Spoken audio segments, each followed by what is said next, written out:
agendanya apa? Oh di sini ada pembukaan kita nih, Grand Opening.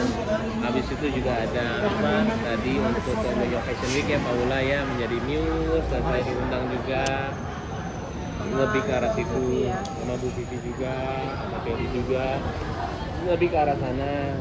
Doain ya semua lancar. Tanggal 11 berangkat. Tanggal 9. Tanggal 9. Sibuk dengan aktivitas yang begitu banyaknya gitu, tapi di balik layar sendiri. Kiano mana ya? Seperti apa sih Mas Bojo? Sibuk. Makin sibuk gitu kan. Nggak di dunia entertain lagi, maksudnya di belakang layar yang sekarang ini saling support ke teman-teman gitu kan, ke UMKM juga. Nah seperti apa sih?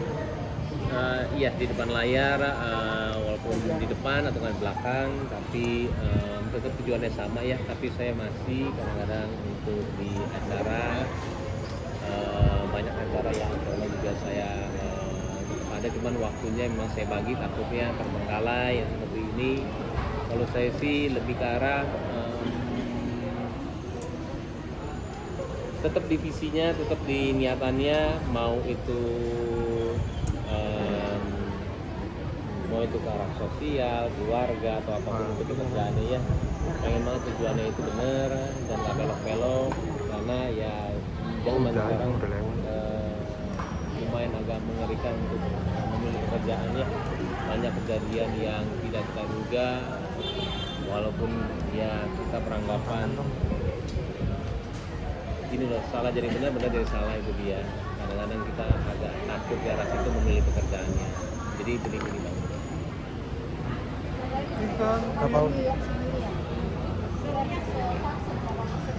Maaf.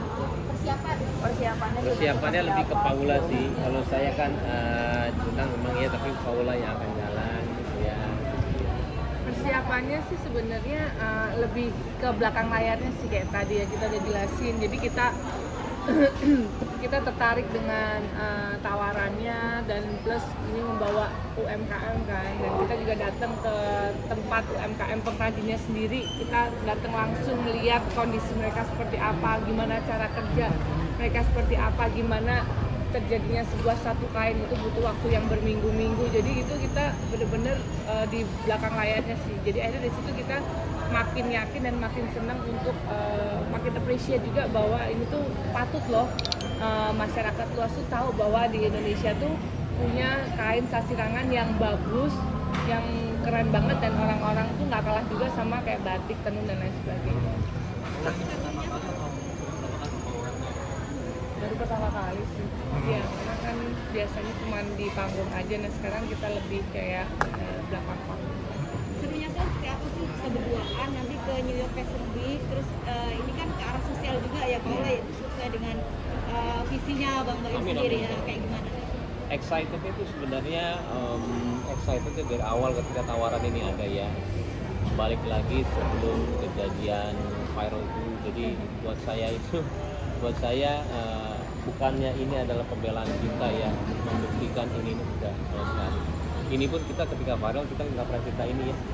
Saya nggak mau ini malah menjadi alasan saya untuk membela diri saya. Kalau misalkan waktu itu juga persepsi orang seperti itu, saya nggak apa-apa, wajar kok. Cuman saya nggak mau dengan adanya ini tuh, gue udah ngelakuin ini lu nggak tahu ya ini enggak. Tapi ketika niatannya kita masih ada, habis itu tetap yuk ini yuk, ayo saya bilang yuk. Karena niatannya emang kita untuk menengah ke bawah sih, yang nantinya sebenarnya yang waktu itu tuh seperti ini dulu. Tapi yang dibaca orang-orang seperti itu ya nggak apa-apa. Tapi ini lebih luas lagi waktu itu ya, ada model, ada sekolah, di beasiswa, segala semuanya. Ya, tapi adanya seperti ini mudah-mudahan tetap di tracknya kita lah.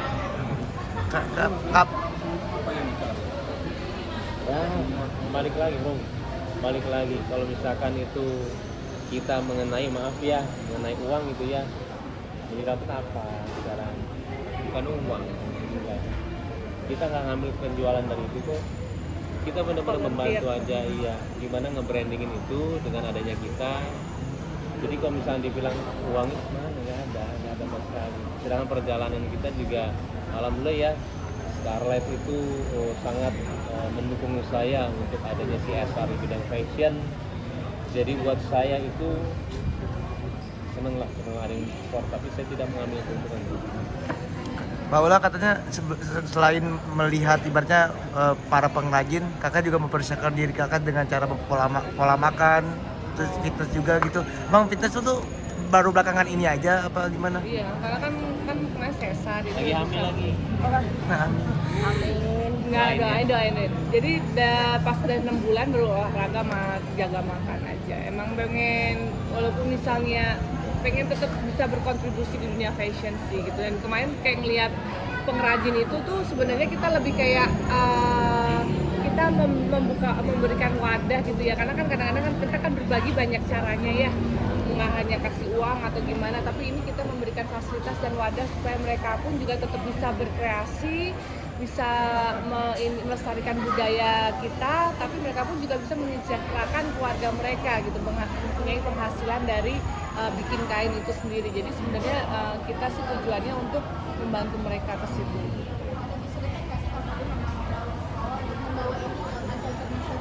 Itu nggak usah dijawab, udah tahu sendiri jadinya kayak gimana. Sebegitu susahnya membawa yang hal seperti ini. Siapanya lama. Sebegitu bukan persiapan yang lebih ke arah ini sayang, persepsi orang mau seperti apa. Susah sekali, susah banget. Dia akan berpikiran, oh begini ya, apalagi dibilang mengambil keuntungan, dan susah sekali. Susahnya benar-benar saya bilang susah sekali karena kalian sudah menjadi saksi semuanya. Walaupun saya juga tidak akan membela diri saya, enggak, saya tetap salah. Kenapa harus seperti itu ya? Kenapa tahapannya saya supaya jelas ke kalian, kenapa saya nggak bilang? Cuman niatannya itu memang ketika ini susah nggak? Susah sekali. Yang bisa mempertahankan saya tetap di track ini adalah benar nggak niatan kita ke arah sana. Kalau misalnya saya nyari tenang, ngapain saya begini lagi? Kalau saya juga bekerja lagi, membuang waktu saya berapa minggu lagi untuk ke sana, buat apa? Tapi ketika niatannya sudah jelas, kita kemana, yuk, yang bakal menilai bukan orang-orang, tapi yang menciptakan kita lagi. sejak Betul. Tapi saya nggak mau bilang itu. Saya nggak pernah mau bilang niat saya baik. Saya pernah nggak bilang niat saya baik loh. Kenapa ini? Saya paling tidak mau bilang kayak saya nolong, saya bantu, saya ini kan. Karena saya masih jadi manusia yang ampun deh, cobaannya banyak banget. Tapi niatannya ya kelihatan kita yang tahu sendiri. Sebenarnya bisa dikatakan kayak semacam kemarin. Apa? Ya, benar.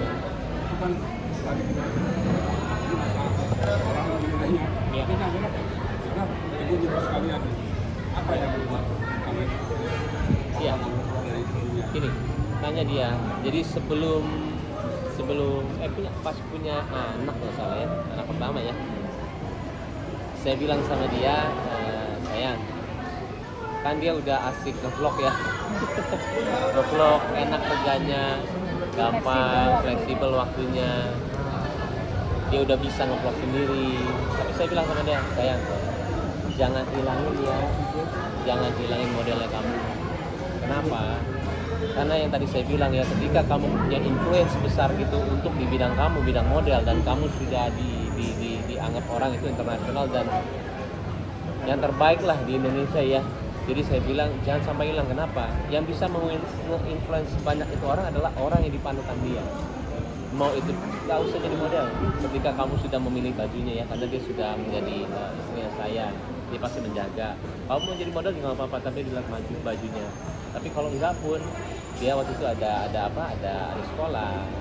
Dan kenapa waktu itu saya tergerak dengan yang activity itu? Karena ini bidangnya Paula. Dan dia yang ngomong sama saya, kok bisa ya orang menengah ke bawah sebegini excitednya dengan fashion ya. Dan dia menikmati banget. Dan itu menginfluence banyak kota gitu loh. Kenapa ya kita harus ngelakuin sesuatu nih? Itu sebenarnya cerita awal. Cuma tanpa harus dibahas lagi. Biarkanlah itu jadi pelajaran buat saya sama Paula ya, sama keluarga saya. Tapi itu pelajaran yang penting banget buat saya. Paula sendiri kayaknya sih nggak pengen ngebuka kayak Paula school modeling school. Ada. Sekolah emang udah ada kan, emang karena kan kemarin kan juga aku hamil apa, tapi tetap udah jalan. Makanya dengan ini tuh kita lebih, maksudnya ada support suami juga, jadi kita sama-sama memfasilitasi anak-anak muda zaman sekarang. Karena pas kita kemarin lihat ke sana tuh ternyata memang anak-anak muda sekarang tuh sebenarnya banyak bakatnya, dan anak-anak seumuran itu kan butuh diarahkan ya gitu, atau bukan diarahkan, mungkin dibekalin lah gitu. Makanya kenapa aku tuh tertarik, kayak waktu itu aku pernah buka sekolah modeling apa segala macam, supaya memang mereka kalau memang bakatnya public speaking, kita fasilitasinya, ada sekolahnya. Kalau sekarang eranya digital, ada digital media content creator. Jadi memang sebenarnya arahnya ke situ. Mau jadi makeup artist, kita juga bisa fasilitasi, mau apapun. Jadi sebenarnya lebih ke situ sih. Jadi kita juga bekerja sama teman-teman yang memang passionate dan memang punya visi misi yang sama dengan kita gitu. Jadi sebelum itu viral sebenarnya kita udah capek banget tuh istilahnya. Sekolah itu kan harus dengan orang-orang yang hebat ya. Public speaking siapa yang hebat? Kita udah meeting, yuk kita buatin buat mereka. Siapa yang dibilang fashion yang hebat, kita udah meeting sama mereka. Salah satu juga ini ada gerakan yang saya bilang, kita bisa nih bawa mereka ke arah sana nih, saya bilang, supaya istilahnya bisa kok orang dari yang kita tidak kenal siapa, yang kita bisa sebelah mata ya, dia ada di panggung gede. Karena kita diundang dengan nama itu juga, Paula dan itu, saya nggak mau sebutin lagi ya karena saya nggak mau ini, Paula dan itu, karena mereka tahu ketika kita Paula bergerak di bidang itu, ini nggak main-main, karena dia seorang model, bukannya orang yang iseng-iseng ngambil yang nggak tahu mau ngapain, tapi ini Paula dan akhirnya dia yang undang langsung. Itu sebenarnya sih, iya itu sebenarnya. Berarti Kak Paula sampai sekarang masih buka kelas modeling? Atau lagi pakai gimana kan? Iya nanti. Jadi sekolah modelnya itu mau diperlebar ke arah yang semuanya. Makanya kemarin ya. Kemarin tuh ada sekolahnya, tapi lagi ada pembicaraan untuk dikembangin lagi ke arah yang tadi tuh, ada makeup, content creator, habis itu nggak hanya di model saja. Itu dia. Pengembangan diri ya, lebih kayak pengembangan. Nah itu nggak gampang loh, tapi Indonesia belum ada. Nah itu dia. Kak Baim nanti sekalian liburan dong ke sana ya Kak? Iya. Honeymoon lagi Kak. Mau honeymoon lagi Kak? Bagaimana nih nantinya ke Iya, ada Kiano juga nanti. Ada Kiano juga. Jadi di kamar nggak bisa, nggak boleh. berapa minggu niatnya Kak Baim di sana? Dua minggu. Kak Ada Baim, liburan juga. ini dong komentar yang dirimu lagi nyari anak kecil yang banyak bukunya. Iya, itu Apa? dia. Ya. Oh, gitu. Ya, maaf Iya, ya. jadi nggak apa-apa. Saya kalau kayak gitu-gitu, tapi di garis bawahi ya, bukan sesuatu hal yang viral aja. Saya takut ada salah pengertian. Cuman sesuatu hal yang viral itu kenapa kadang-kadang saya seperti itu, supaya influence-nya itu ada ke banyak orang. Tapi kalau saya sebenarnya nggak perlu ini juga sih dibilang, tapi di belakang itu insya Allah tanpa kalian tahu, insya Allah keluarga saya, Paula, keluarga besar ya, menjaga panggung, dan tidak ada yang perlu kalian tidak tahu. Tapi kalau yang seperti itu, balik lagi supaya menginfluensi orang-orang, yuk Tergerak ya. jangan hanya dari melihat saja, tapi juga banyak yang disalahgunakan, itu dia. Jadi sekarang kalau misalkan kalian tahu, setelah video itu tiba-tiba dia minta donasi segala semuanya, saya pernah menegur ada beberapa yayasan ya, jadi semuanya itu tidak nyampe ke dia, ternyata hanya berapa persen doang. Yang waktu itu ada sekitar 800 juta ya, yang ke dia itu hanya 30 atau 20. Kalian nggak tahu kan? Saya tahu, waktu itu saya pernah bahas di vlog saya bilang sama mereka semua, hati-hati, yang nonton itu mau membantu dia, itu adalah amanah. Saya bilang kalian juga harus bilang ke mereka semua, saya bilang sebelum kalian sudah ada, karena mereka ada rulesnya. Di atas itu kita boleh bantuin orang-orang ya, walaupun kalian membuat bantuin orang-orang, cuman orang-orang yang melihat itu yang membantu itu, saya bilang nggak boleh, karena itu ditulis loh, itu amanah. Saya bilang kalau mau seperti itu di postingnya kalian bilang di atas 26 juta 30 juta saya bagiin ya ke orang-orang ya, dan ini sering banget terjadi.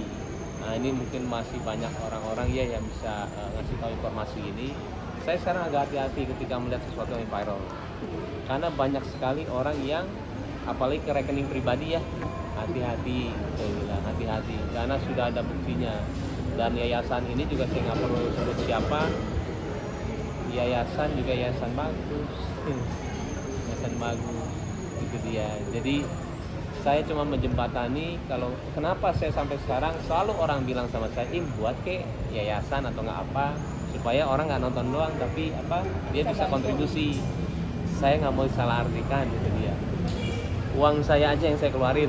Kalau orang sudah menginjek ke situ, nanti saya ada tanggung jawab sendiri. Susah saya untuk mempertanggungjawabkan ketika kalian percaya dengan agama, ajaran agama ya, akan dinilai gitu loh. Semua 1% pun, 1 rupiah pun akan dinilai.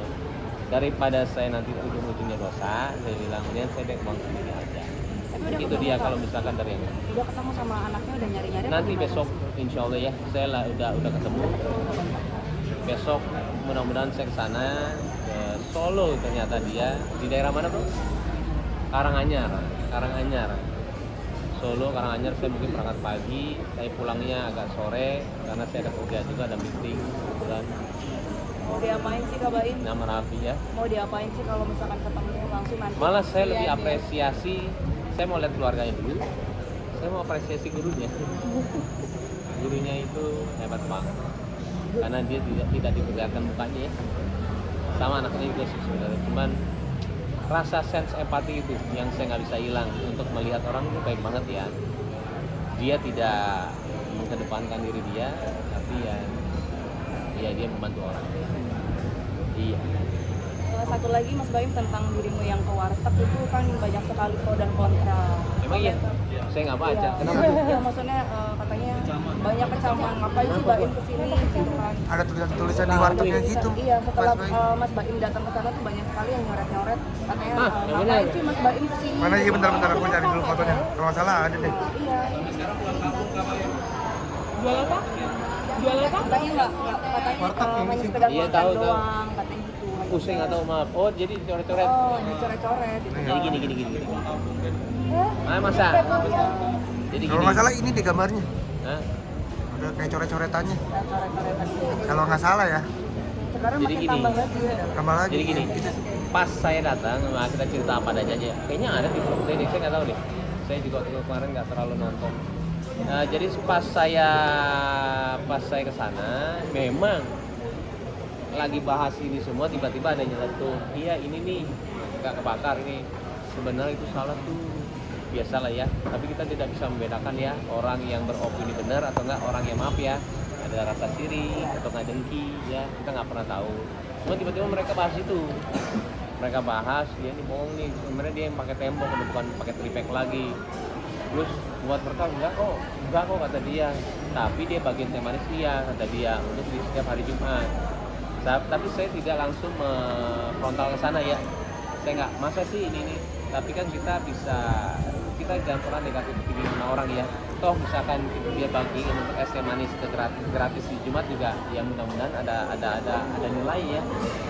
Tapi bagi mereka mungkin makanan lah apalah, dan saya tidak membahas. Nah kebetulan banget saya pas kesana ada ibunya, diajaklah keliling saya sama dia juga, lihat mungkin ya maaf ya kalau ibunya juga nonton ya maaf ya, tapi saya apa adanya aja supaya saya nggak disalahkan lagi. Jadi dia pas ketika itu tiba-tiba mungkin dia bilang tuh, Mas, bantuin dong istri saya, dia dinyalain lagi salah ya. Nah saya di situ agak kaget, saya bilang harusnya dia merasa bersyukur hanya satu-satunya dia yang selamat. Tapi dia lebih bilang ke istri, saya bilang sama dia dengan secara baik-baik ya, Bu, saya bilang ya nggak punya rumah sekarang itu di bawah, saya bilang kalau saya naik listrik ke sini gimana mereka, saya bilang gimana mereka ini saya bilang ada tuh di situ, nggak tahu tayangin atau enggak, ada di situ. Dan saya ngomongnya seperti itu Bu. Mungkin editor saya nggak nayangin takutnya, oh mungkin itu kali, karena saya di setiap editing saya jangan sampai menjelekan orang, takutnya malah jadi diserang dianya. Nah itu ada di situ konsep ibu, kasihan yang bawa, kalau ibu yang makan menaikkan juga ya gimana yang bawa, ibu harusnya bersyukur, saya bilang mungkin antara dengar atau nggak mau ada tayang juga, saya juga nggak tahu ya. Orang nonton, orang kesal kali dengan persepsi masing-masing. Apalagi saya baru masuk ke sana sudah dikasih tahu tuh sama mereka, saya mau bahas ini, tiba-tiba mereka bahas itu. Nah itu dia, mungkin ya seperti itu.